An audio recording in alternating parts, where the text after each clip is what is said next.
So good afternoon, everyone, and a very warm welcome to you all. Thank you for joining us today for our webinar on State of the Nation 2025. My name is Summer Nissar, and I'm the Director here at the Social Mobility Commission, also known as the SMC. For those of you who are new to the SMC and its work, we're the UK's independent advisory body to the government on social mobility, founded by the Child Poverty and Life Chances Act. We use bespoke data and research to analyse the causes and drivers of social mobility in the country and provide recommendations on how national and local governments and policymakers across sectors could improve outcomes. The government can also ask us to advise on any matter regarding social mobility. As part of our legal duties, we monitor progress on social mobility and advocate what works to improve it across the UK. We also develop and produce an annual monitoring report on social mobility for Parliament. This report is known as State of the Nation, and we're here today to discuss our latest edition, which was published last month. Now, it's my pleasure to introduce the panel, starting with the Chair of the Social Mobility Commission, Alun Francis. Also with us are Rosa Alonso, the Head of Analysis at the SMC, and Jags Parber, who leads the Office for Equality and Opportunity digital team, which supports the development of our Data Explorer tool. In a few minutes, Alan and Rosa will give you an introduction to the latest State of the Nation report, SON 25, highlighting some of the key stories from it. And then Jags will share our newly updated interactive Data Explorer tool. Also online with us are other members of the SMC's team, and they'll be answering any questions you may have as we go along. So please do use the Q&A function for that. After the panel is presented, there'll also be time for the panel to respond to questions live, so please do continue to post them. As a housekeeping note, this webinar is being recorded and will be available on YouTube. We'll send you the link over the next few days. Finally, please can I ask you to stay on mute during the event? The closed captions function is also available to use. And now, without further ado, I'll hand you over to the Chair of the Social Mobility Commission, Alun Francis. Thank you, Summer, and to everyone for joining the webinar. It's a great pleasure to be here with both the SMC team and the Office for Equality and Opportunity digital team. A huge thank you to both the SMC commissioners and the SMC team for all their hard work in getting this report laid before Parliament just before the Christmas break. This year's report is a significant milestone. It marks the 15th anniversary of the Child Poverty and Life Chances Act of 2010, which was the legislation that this commission was established by. But as we look back at our origins, we must also look forward to the future of the work that we've built over the last 4 years. When we began this journey, we were very concerned that the national debate on social mobility had drifted away from the evidence. For too long, it's been fashionable to simply assert that social mobility in the UK is in a state of permanent crisis, that it's declining, or that we are at the bottom of the class internationally. That's been a recurring set of themes ever since the term social mobility entered into the policy debate around about 20 years ago. But the evidence tells a much more nuanced story, and we have been building our understanding of that through our State of the Nation reports over the last 4 years. In 2022, we launched the Social Mobility Index, which tracked 40 key indicators of social mobility. In 2023, we broke down that data by demographics. In 2024, we went deeper, examining mobility at the 203 local authorities level. And today, in 2025, we're extending our reach even further, comparing our current performance with our history and our nation with the rest of the world, as well as providing some further analysis of those geographical differences. If you wanted to summarise what we've done, I think it's fair to say that what we try to do is collate the evidence and provide a robust kind of repository of the kind of key data, but also place it in its context, which is something I want to come back to, particularly around the economy and around place. When we look at the picture that we've built, it defies simple caricatures. The truth is that the UK is neither terrible nor brilliant. If there were an international league table for social mobility, we would sit somewhere in the middle. If we were a football team, we'd be like Everton or Crystal Palace or Brighton and Hove Albion. We come around about 10th in the Premier League. We have real strengths, but we also have deep-rooted weaknesses.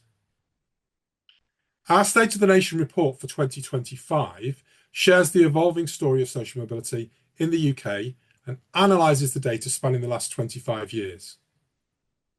And our analysis reinforces two critical challenges that must be at the centre of government thinking. The first is the evolution of the labour market. We are seeing a shift towards higher skilled occupations, but this is occurring amid rapid technological change and the rise of AI. This will be disruptive, but was also create a new landscape of opportunity if we're ready for it. Second is the deep-rooted nature of regional disparities. This remains the fundamental challenge of our generation, both economically and socially. Where you are born in the UK still predicts far too much about your future. And the report throws out an even more provocative challenge. It asks us to define our end game. So we often hear calls for improvement, but how do we know when social mobility in the UK is actually good? Is it when we beat our neighbours, or is there another measure?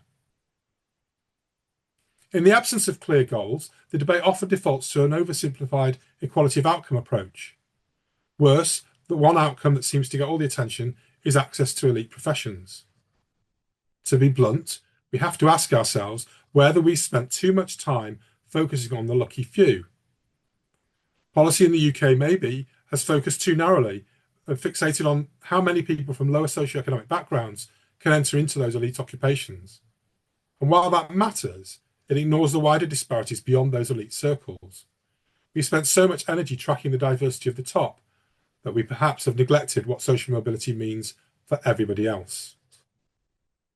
It's possible that we've been solving the wrong problem altogether, because when we look at the data, our performance in relative occupational mobility isn't actually where we are failing.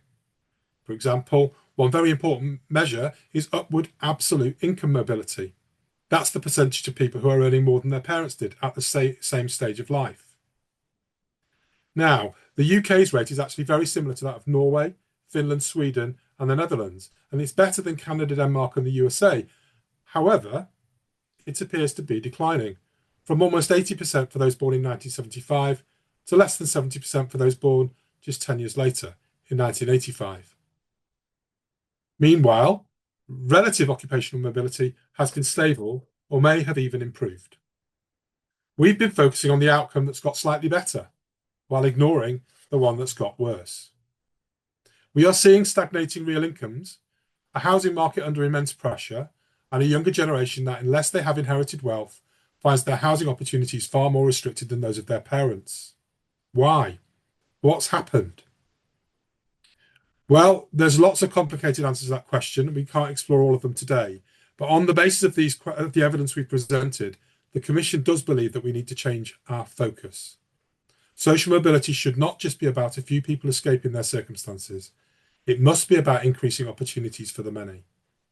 Our focus must broaden to take in innovation, wealth creation, and the economy. And we are shifting the focus from supplying elite professions to supporting the skills, knowledge, and behaviours that drive growth and quality of life nationwide. That's a place-based approach. It's about family and community and the real obstacles faced in specific neighbourhoods. As we outlined in our Innovation Generation report last year, the best route to spreading opportunity across the UK is to support and challenge regional devolution.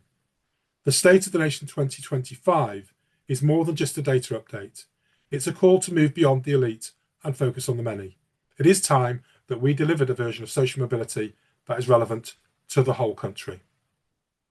Thank you for joining us today. I'm now going to hand over to our brilliant research team, and in particular to Rosa, who will review the report in greater detail. Thank you. Thank you very much, Alan. My name is Rosa Alonso, and I'm the head of analysis in SMC Evidence and Analysis team, and I lead the production of the State of the Nation reports. So next slide, please. Can you go a couple of slides? One more? Thank you very much. So before we get into the key stories from the report, let me provide a bit of background, which Alan just introduced. But as we mentioned, State of the Nation is our monitoring report. There we track and analyze UK social mobility. And to do that, we use the Social Mobility Index, which we introduced back in 2022. This year report focuses on international comparisons. We also look at regional drivers and, more importantly, to the long trends across regions and local areas.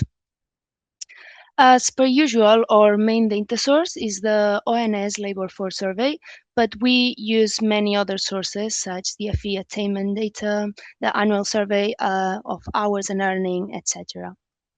Next slide, please. So, how we've been updating the social mobility index this year? We've included several elements of updates across three main chapters.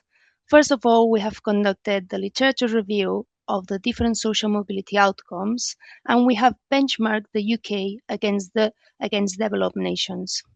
Then we look at change over time of drivers of social mobility in the UK local authorities through the first 2 decades of the 21st century. And finally, we also look at the national trends, a bit of a bigger picture for the intermediate outcomes. So we've gone down through our social mobility index. Next slide, please. So let's start with the findings of the international comparison. We have conducted an extensive literature review across the 5 dimensions of mobility outcomes that are captured in our social mobility index. These dimensions are occupation, income, education, housing, and wealth. Within these ones, we have looked at the research for both absolute and relative measures because both are relevant in different points. Let's start with occupational mobility. In terms of absolute occupational mobility, that is changes in an individual's occupation compared to their parents. So we see that the UK has similar levels of absolute occupational mobility to other major Western European countries. That's why in this table, in this traffic light system, where 1 is doing very well, 5 is bottom of the league, in this one, we are right in the middle. When we look at relative occupational mobility, on the other hand, this actually means the ease in which individuals can move between different occupational classes. When we look at this research, we see a bit more of a mixed picture. There's basically not full agreement in the literature about where we are. Some research see that UK as a fairly mobile country, but other pieces of research place it more in on an average position. Despite these differences, all the studies highlight the significant opportunities for improvement. Most of this difference among studies is usually driven by different methodology or different data sources. Now moving on to income mobility. In terms of absolute income mobility, the UK performs well compared with countries such as Canada, Denmark, and the US. However, it faces, just as Alan just mentioned, we're facing there a concerning decline over time. This basically what it means is that new generations are increasingly unlikely to earn more than their parents did at the similar age. And now, different scenario with relative income mobility, which, just as a reminder, this is the link between parents and children's income. Herefore, we see that UK does not perform as well as some other countries, and it's often placed in a group of less mobile countries alongside with the US.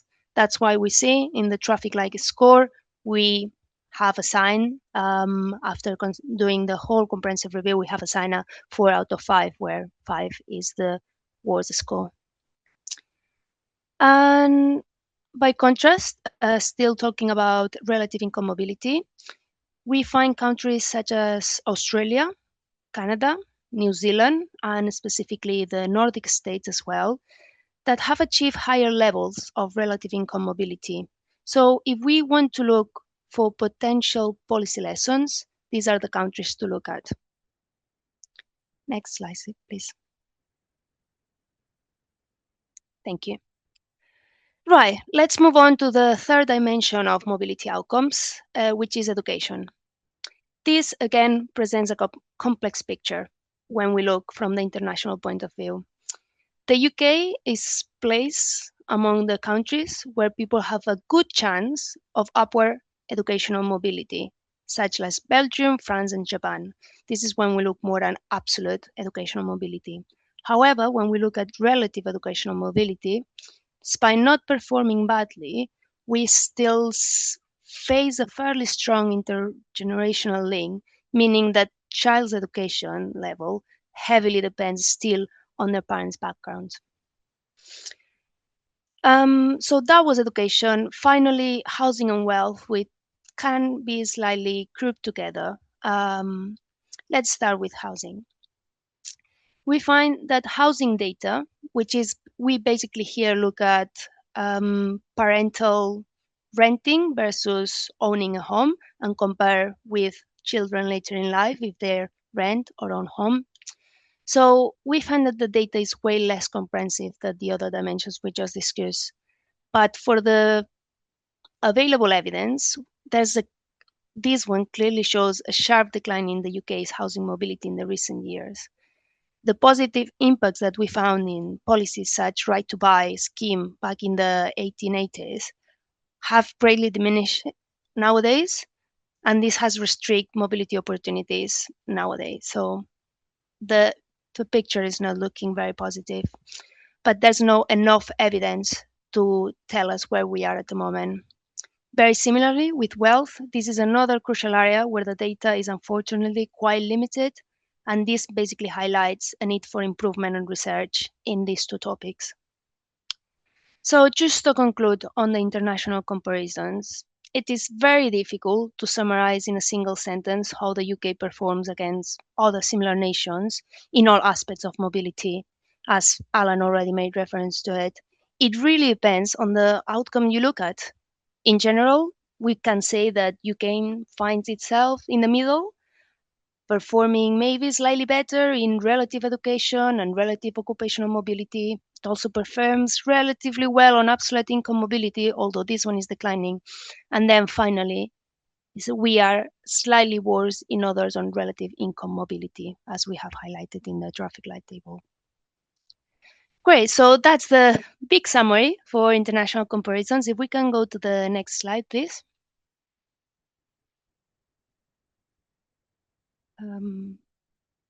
Thank you. So before talking about the trends analysis we've done and the regional disparities we found, it's very important that we take into account the geographical level that the analysis we're looking at and also the composite measures we use. So let me talk a bit about this. 2 years ago, in SON 23, we looked at the ITL2 areas, which is 41 regions. Then last year in SON 24, we broke it into greater detail to over 200 local authorities. And this year, we revised and improved these local areas breakdowns, but we are still looking at local authority level. And also a very important point I want to make when we compare local authorities in this report is that basically what we are looking at is which local authorities are better or worse than the UK average. Basically, we do not use tables or rankings. It's always compared to the UK average. Next slide, please. Great. And I've also mentioned that it's very important to talk about the measures we use for the trend analysis. As in previous years, we have used 3 composite indices to look at drivers of social mobility by local authority. The first one of these composite indices is conditions of childhood, which basically measures the socioeconomic conditions of families with children. In this one, we cover indicators such as childhood poverty, parental education, parental working class occupation, and the same for professional occupation. Then, moving on the life cycle space, we look at labor market opportunities for young people. That's the second composite index. This one measures economic situation of each local authority regarding young people at the start of their careers. This covers indicators such occupation level of young people and their earnings, very importantly. And finally, our third and more experimental index is innovation and growth. We have found that favorable educational, technical, and economic infrastructure often promotes local growth. This growth provides opportunities for upward mobility. So this growth is what we try to capture in our innovation and growth index by including postgraduate education, new economy occupations, and productivity per area. We have introduced these new economy jobs, and basically what it refers is to those roles in research, innovation, and other development sectors. For example, we're talking about scientists, engineers, IT professionals, business and financial professionals, creative designers, etc. There's like the complete list in the report and in the technical annex if you want to look at this. So to wrap up about the composite indices, our research suggests that from a statistical point of view, of these three indices that you have in the screen right now, conditions of childhood is the most important for understanding differences between local authorities in the levels of mobility achieved by young people. However, the second and the third, labor market opportunities and innovation and growth, provide additional and significant insights into that variation across local authorities. Great. Next slide, please.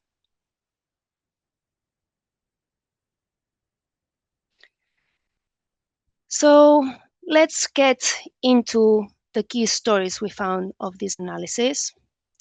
Our main data source, which is the labor force survey, have allowed us for first time in SMC to go back to analyze data back from year 2000. This is the first time we've done such a retrospective look into our data and into the social mobility index. So across this longer period, we have found that overall there's considerable stability, with most of the movements, like across the different periods, being short range. Results for the three composite indices of drivers show also considerable overlap between the three lists. What this means is that several local authorities are facing disadvantage across 2 or 3 of these indices that I've just mentioned. And in this analysis, when we talk about entrenched disadvantage, we refer to those local authorities that, looking back at the first time period, which is 2000 to 2005, and the latest period, 2018 to 2024, they have been consistently in those unfavorable and least favorable positions. They've been there in red over these 2 time periods and probably in the middle as well. Then we also talk in our stories about declining to disadvantage. And for that, we refer to those local authorities that they started on the initial time periods in the middling position. And then in the latest periods, they have gone down into the unfavorable and least favorable positions. So with all this into account, a case story came up from this analysis. Going back to the 2000, we found that entrenched disadvantage and declining to a disadvantage are particularly evident in former mining and industrial areas, particularly in northeast of England, Yorkshire and the Humber, and West Midlands. However, we also found that former mining areas in Wales and Scotland have been also notably disadvantaged. And to conclude on these key stories, that all results show little sign of the gap closing in the first 2 decades of this century. Next slide, please. On a more positive note, a second story has come up from this analysis as well. And what we found is that for our innovation and growth index, when you look at the table of local authorities, this one includes some new areas outside London with actually favorable conditions for innovation and growth. Some of these ones are Aberdeen, Brighton, Bristol, Cheshire West, and Chester, Edinburgh, Oxfordshire, Reading, and West Berkshire. Some of the ones that I've just mentioned have been consistently performing well on the last 24 years of analysis, which you can see in this table. But there are a couple of other ones that recently have advanced into favorable positions that are such West Berkshire and also Cheshire West and Chester. So what this implies, what this suggests, is that there are other potential development hubs in addition to London. So we can see in the table, still a fair bit of that table is in London, but there are potential development hubs in addition to those outside of London. Next slide, please. Finally, part of this change over time perspective of this year's analysis, we also look at the national trends for our intermediate outcomes. And we found a clear final story. In the time period between 2022 and 2024, 48% of the young people were in professional occupations. That was up from 36% between 2014 and 2016. So what that means is that there are more young people in professional occupations than a decade ago. However, the gap between socioeconomic background groups in securing this position has actually widened. In the last 10 years, the gap between young people from higher professional and lower working background has gone from 15 percentage point to 23 percentage point. We can see that very clearly in the chart, where at the beginning in 2016, we see the top and bottom line, there's a gap, and then as over time, we can see how these two lines are opening up, the gap is increasing. What this means is that that individuals from professional backgrounds are benefiting to a greater extent from the increasing opportunities than did individuals from lower working backgrounds. So these were the key stories from this year's analysis. I hope you find them interesting and a lot of questions coming in. Now I'll hand it over to Jax, who will provide an overview of the accompanying Data Explorer tool. Thank you. Thanks, Rosa. I just want to check that you can hear me, Rosa, or anyone else, because I keep getting a message saying that something's gone wrong. So if someone could just say yes, that would be good. Yes. Yeah, we can hear you. Great. Okay, so it's just an error on the side. Hi, everyone. I'm Jags, and I head up the digital team in OEO, and I worked with SMC for the last me and my team have worked with SMC for the last several years, developing and iterating the Data Explorer tool, which is based on the State of the Nation report. So just to give you a bit of an insight, the Data Explorer is a collection of interactive maps, charts, and commentary that shows social mobility measures across the UK, broken down by geographical regions and protected characteristics. The main users of the site are change makers, such as government employees, policy advisors, non-profits, and even business and the private sector. And then also storytellers, such as journalists, academics, press officers, and people who carry out research into social mobility in the UK. Unlike the linear report, as you know, the Data Explorer presents the underlying data in a more accessible way and allows users to explore the data and insights to meet their individual needs. So some of the screenshots that you're looking at, so the first one here is illustrates how you can search for data by postcode. If you could go to the next screen, please. And this one here shows change over time in a specific area. This example is North Lincolnshire. Next screen, please. Here you can see an indicator, and you can basically browse the information by various dimensions, such as sex, ethnicity, and so on and so forth. And the next slide. And here's an example of where you can view time series through a map. So you'll see on the top of the picture of the United Kingdom, there's radio buttons where you can check different time periods, and the map will change. Next slide, please. So yeah, so the way we built this dashboard, my team has quite a lot of experience in building dashboards like this, and we've done it for several years for various other parts of OEO. But we use agile methodology, and we build websites to govern UK guidelines. So If you're familiar with using gov.uk, you'll notice that the sites are very simple, they're very to the point, but there's a lot of research that goes into making them that way, so that they're straightforward to use. And we worked in partnership with SMC to define the long-term roadmap to launch, which we then broke down into 2-week sprints, what we call 2-week periods of work. And every 2 weeks, we reflected on the past sprint and planned for the next. We also had retrospective meetings on what went well and ways in which we could improve for the upcoming sprint. So that was a continual process of working and how we built the site over the period of several months.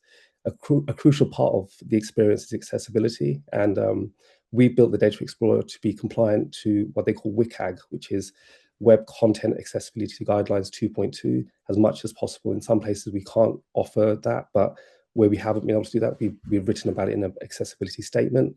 But these are international standards defined by the World Wide Web Consortium, or W3C, that provide recommendations for making web content accessible to people with disabilities, covering vision, hearing, motor, and cognitive impairments, ensuring websites are perceivable, operable, understandable, and robust. One of the biggest challenges for developing this tool was actually trying to make the content accessible rather than academic. So we took the content from the SON report, which is historically around 200 pages long, and it's written in an academic style.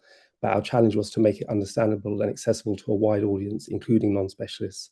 So there's a couple of people on my team who are content designers, and that's their job, which is essentially to make it easy to understand. And the way we did this is that we wrote guidelines on how content should be structured and written, and the focus was on writing in clear language. For example, we aimed to make the content more readable and accessible and followed gov.uk style guidelines.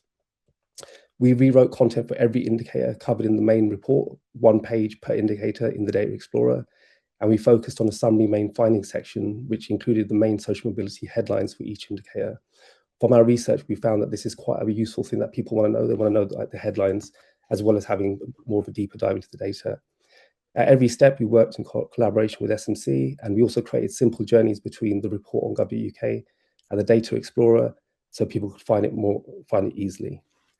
So that covers my section in terms of the main bits. The next steps are really around kind of what we're planning to do with AI. So every year we try to include new analysis and most accessible and usable format. But one of the things we're actually looking at now is that how we might be using AI within a controlled environment to test how we can query the data sets more efficiently and generate content for the summary main findings. And so we might use something like Notebook LM, where we limit what data the AI actually looks at rather than going out to the whole web. But we'll be doing some of these kind of experiments internally first before we put them out to the public. Thanks very much. I'm not sure who I'm going to pass on to. That's Summer. Thanks, Summer. Yeah, thank you, Alan, Rosa, and Jags. And also thank you to everyone in the virtual audience as well for the questions that are coming in via the Q&A function. There are lots, which is great. So I'm going to try and group them into themes as we go to cover as many as possible. But also, if we don't get to your question, we will be responding to any that we don't get to answer during this webinar via mail out. So everybody should get their question answered either today, now, or in a few days' time. So, Alan, if I can come to you first. The report describes extreme regional disparities, particularly the 50-year long shadow of deindustrialization in areas like the Northeast and the West Midlands. How can place-based policies better address these entrenched disadvantages when the report shows the gap between the regions in London hasn't really been closing over 20 years? How long have I got to answer that question? Try and keep it to a couple of minutes. We can follow up after. I'll keep it short.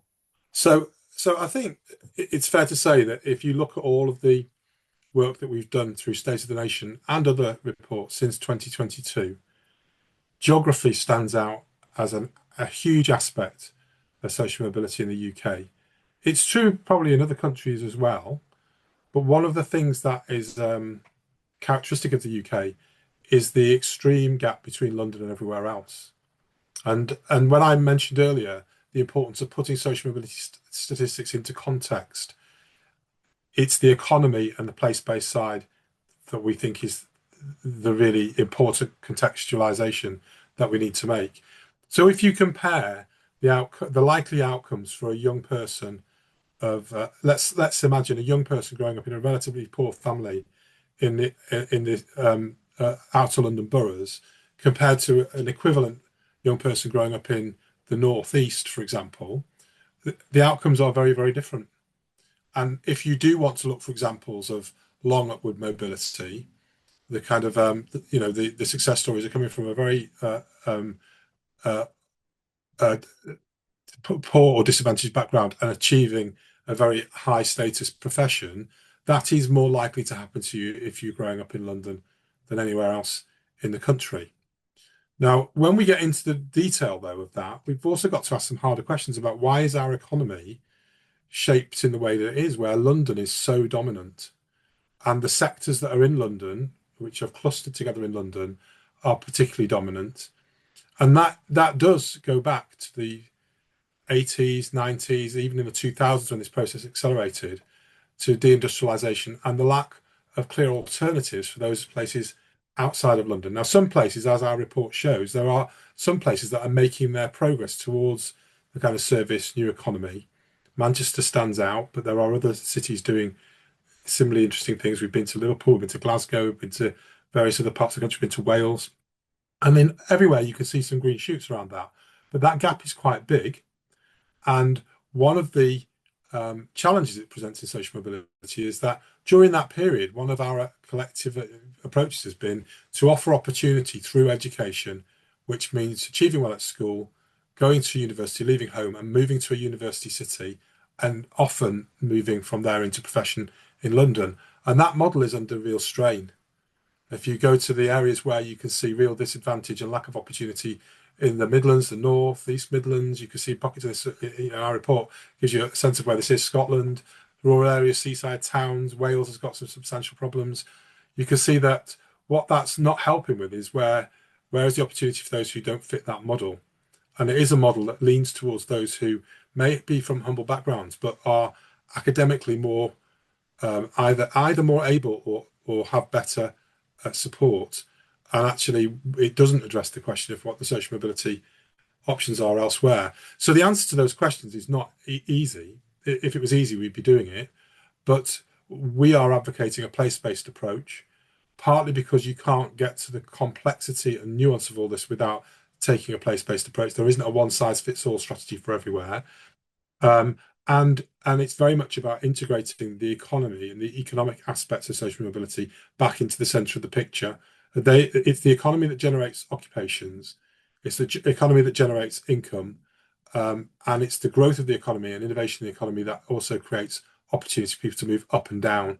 And putting those back at the centre of the picture is important, and integrating that into devolution we think is a step forward, but there is a complexity to how we can get that done comprehensively and at pace, because one of the concerns about that change is it's been a very slow process and some places have been persistent at the bottom throughout that period. That all this being said, we're not offering easy answers. We are looking now at what a place-based strategy for social mobility might look like, and we think it is about long-term systematic change over a period of time, which is the lesson of places like Manchester where that's worked well. Thank you, Alan. Very comprehensively answered in a short space of time. So very good. Rosa, can I come to you next? You mentioned the concerning decline in absolute income mobility in the UK. How does the lack of data specifically hinder our ability to identify the precise drivers of this decline? And what broader social indicators should we prioritize to build a more comprehensive national data infrastructure for mobility? Right, thank you. This question is right on the point. Data limitations and lack of data, one of our passions. For a more comprehensive general answer, I would recommend to our report, Data for Social Mobility, where we capture all the limitations and lack of data in the UK structure. But going back to the lack of data or high quality data for income, and is basically stopping us from understanding this declining trend. We don't have highest quality enough to break this trend down. So the thing is that we have some survey data that indicates that people in their 40s and in their 50s earn less than their parents at a similar age. We have this evidence. However, the problem is that this survey data does not allow us to go deep enough on the data. We cannot get robust results on the most affected groups or the areas. We cannot break it down by local area, or we cannot break it down into any smaller subgroups because of the size of a survey data. So basically, in order to get reliable results for income data and this detailed understanding of this negative and concerning trend on income mobility, what we need is a income administrative data, that would be tax records, that are linked between parents and children. These have been done in other countries. We're not asking for anything that has not done before. This has been done in the US and in most of the Nordic countries, and it has helped them to understand these trends way better and to evaluate the policies that actually help to improve this declining trend. So to sum up, building this parent-children linked tax record dataset should be a priority in terms of data infrastructure for social mobility. Thank you, Rosa. Much appreciated. Jags, over to you next. How, as a local authority, can I use this tool to understand the challenges in my area and support regional interventions? So one specifically on the Data Explorer tool. Yeah, so basically what you do is that you go to social mobility by area page and you type in your postcode or your local authority name, and that will give you a sense of where you are in terms of social mobility compared to the UK average. And also there's a new feature that's been added this year, which is a heat table for each local authority that indicates change over time for different social mobility composite indices. And when data does allow it, we also present regional breakdowns for individual indicators. However, these estimates come with greater uncertainty, but the tool explains in plain English how these regional figures should be and shouldn't be used. Thanks, Jags. Very clear. Alan, coming to you next. One on AI. Do you think the introduction of AI to the workplace will have more of a negative impact on social mobility, or will it be a driver for people to push further ahead as more menial jobs will be harder to get? How do you see it impacting the lower socioeconomic classes in the future? Is it likely to have a similar impact to the deindustrialization of the 80s and the 90s? So 3 in 1 there, no pressure.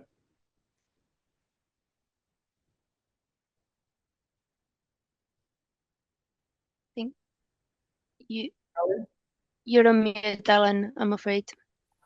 I knew somebody would do that, and it had to be me to say. But I think it's a brilliant question, but I think we don't actually know the answer to that yet. But what I would say is that it's not going to impact in ways that are easy to predict. So if I give some examples, what AI does is impact on those knowledge economy jobs which have a lot of routine thinking skills in them.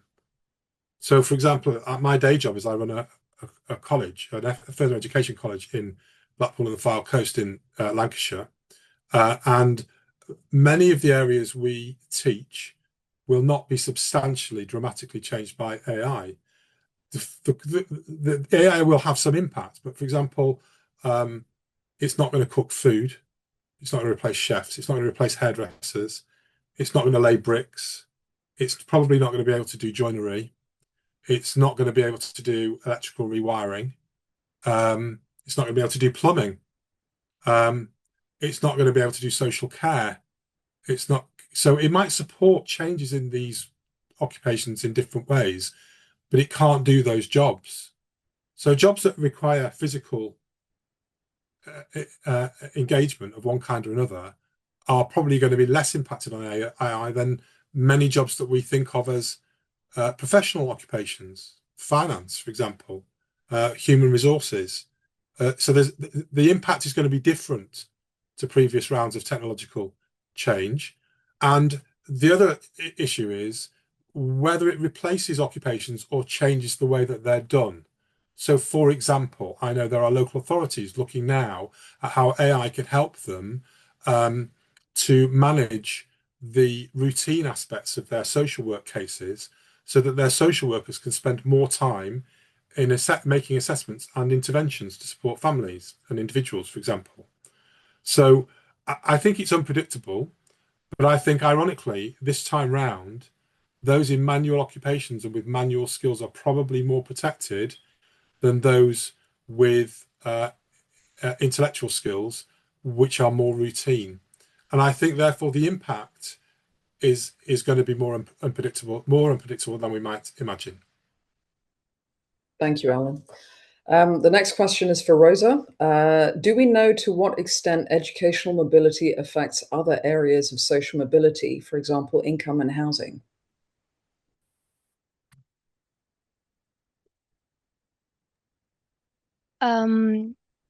Yeah, so as we can see in the social mobility index, we have the 5 dimensions, and education and occupational mobility are separate dimensions. But then if we look into intermediate outcomes, we also have early signs of education attainment broken down by socioeconomic background. And when we did the academic review and the exercise of building up the social mobility index, we found that after doing a comprehensive research to build the social mobility index, we found that these intermediate outcomes and these drivers, which also contain like education and early career outputs, have like an impact and drive and impact the final outcomes of occupation and mobility that we were mentioning.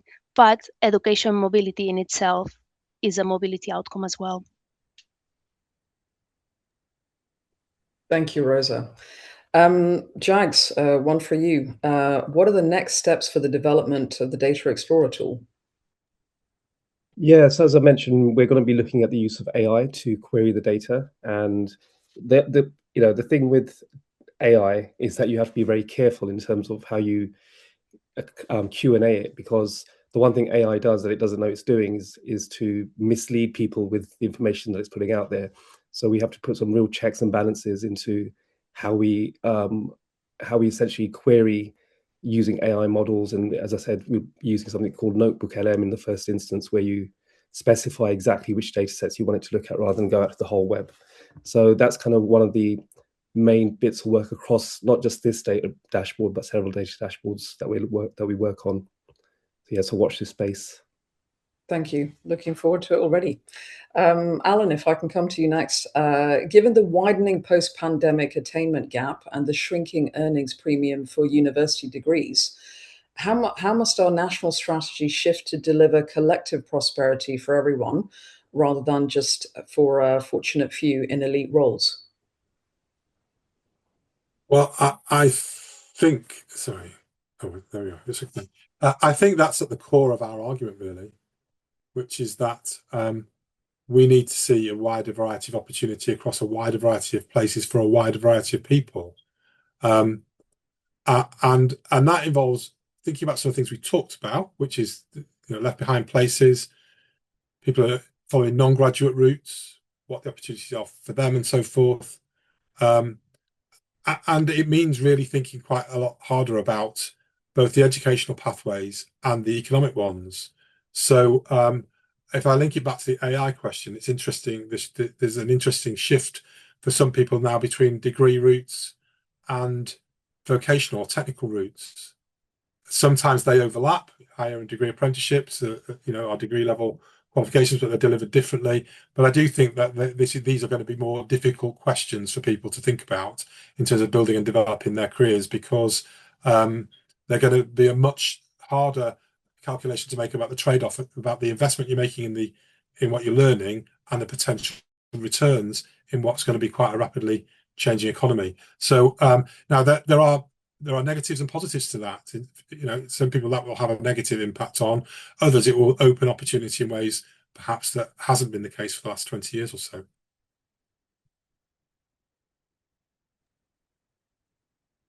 Thanks, Alan. Rosa, another question for you, if I may. How does data on hubs outside London sit alongside data on geographic mobility? For example, are people moving to those areas from more affluent areas actually accounted for By this, I think we're assuming that it's local authority hubs. Yeah. So on this question, there's definitely an impact of people moving to those areas or not. That's not exactly what we capture in the report, but it definitely has an impact. As we mentioned, innovation and growth, these characteristics might attract people, and people who sometimes move from those areas, like their mobility outcomes. We have found evidence that for movers or stayers, the mobility outcomes, depending on the area where they move from and they move to, they are different, the mobility outcomes. Thank you. And whilst I have you, because we are almost coming to time, can we inquire about any kind of preview or sneak preview of what's coming up in State of the Nation 2026? Sure, that's a cheeky one, but absolutely. We've been working on it for a couple of months already. So basically, as per usual, we'll be looking at the latest data of the labor force survey and the other data source we use, and we will update the social mobility index. In addition, we are also looking at the composite indices, specifically labor market for opportunities for young people, from more travel to work area perspective. Then we want to pick up where we left it in terms of geographical disparities at local authority level and this trend, and understand a bit more like the reason for some of these changes, this decline into disadvantage or this like entrenched disadvantage. And to do that, we want to look at the change of the occupational structure of these local authorities in the last 20 years, and that will help us to understand a bit more the findings of the Zone 25. And one little bit, we are exploring alternative data sources. That's maybe the most exciting bit, but we are exploring alternative data sources that might allow us to look more in depth into the trends of occupational education and housing mobility from like the same data source in a very consistent and robust point of view. Look back at those trends. So those are like the direction is taking at the moment, but cannot say anything else. Thank you, Rosa. I won't pry any further, I promise. One for you, Alan. As people who work in this space, the social mobility arena, what are the best ways to influence policymakers to make changes which are genuinely impactful across all regions in the UK? Well, I think there are a variety of ways because there's a variety of different aspects to this problem. But I think the most important one for us has been to think about how we can encourage policy to have a place-based geographical approach. We haven't worked through the detail of what that means in every nth degree. But if you look at areas, for example, where educational outcomes for children are the lowest, you will find that they overlap with the areas where low skill, low paid work, educational outcomes for parents, pressure on families, and a range of other indicators are also in the same direction. So that's why we're arguing that there isn't really a one size fits all solution. This is a complex issue, and what we really need is to build up a national strategy which recognises this is about spreading economic opportunity more broadly. That means turning around some areas and supporting the growth in those cities where we can see those green shoots and helping the areas around there to be part of that. And within that, to start to make more progress, therefore, on some of the other social and educational aspects of social mobility. So, improved outcomes for early years, for schools, stronger choice of pathways post 16. We really advocate that it's not just a one size fits all solution in education either. And within that, we know there's still lots of things that need to be improved. So if there's one area which I think is the real big social mobility worry, it's the number of children who are coming up to 16 who haven't got basic English and maths. Because if you tie that back to the questions we've asked earlier, particularly the question about AI, if you've got sufficiently good grades to be able to progress into a skilled occupation, whether it's a cognitive skill or a practical skill, you will probably be okay. But the areas where I think people are going to have real difficulties is when they don't have those skills. And though that's a group, particularly we've advocated for quite a long time, more focus being spent on NEETs, for example. You know, that has changed in the last 12 months because the numbers have gone up. But actually, if you look over the last decade, how much time and effort in policy has been spent on that group of young people coming out of school and not going into anything, it's been very limited compared to the amount of effort that's gone into widening participation, which is a very valid area of policy, but the unevenness is quite marked. So I think the overriding lesson of all of our work is to say there is no one-size-fits-all solution. The bigger challenge, structural challenge, is around the regional disparities and how we link that back to the economy. It does force us to think differently about social mobility, but there are many aspects to it. But what's important is to see that nuance and try and ensure that we're not, you know, that we've got a comprehensive approach that makes opportunity available to everybody. I think that's where the data drives us to think about it, and those are the policy areas that we really need to focus on. Thank you. And if I can just hold you for a final question, I think we can just about squeeze in one more. Can you share the Commission's plans for following the publication of this report? What's coming up, what the SMC is going to focus on over this year, 2026? Okay. So we've got a number of pieces of work developing. I probably won't be able to kind of summarise all of them, but and Rose has given you an indication of where we're going with SON 26. We have done and published already some important research this year on perceptions of social mobility. One or two of the questions were about that, really. You know, the fact that social mobility is a value. Different people see it in different ways. For many people, it's tied to place, family, community. It's not just about their individual trajectory. So we've got some further work coming on perceptions and place. We've got some also important work, we think, coming on the group I've just talked about, NEETs. We're very interested in the qualitative aspect of what's happening to young people. How do they end up in the situation where they're not in employment, education, or training? And what are the kind of cultural, social issues sat behind that? And we think part of that is understanding the data and the systems and the process, but it's also about unlocking that kind of perception and qualitative aspect too.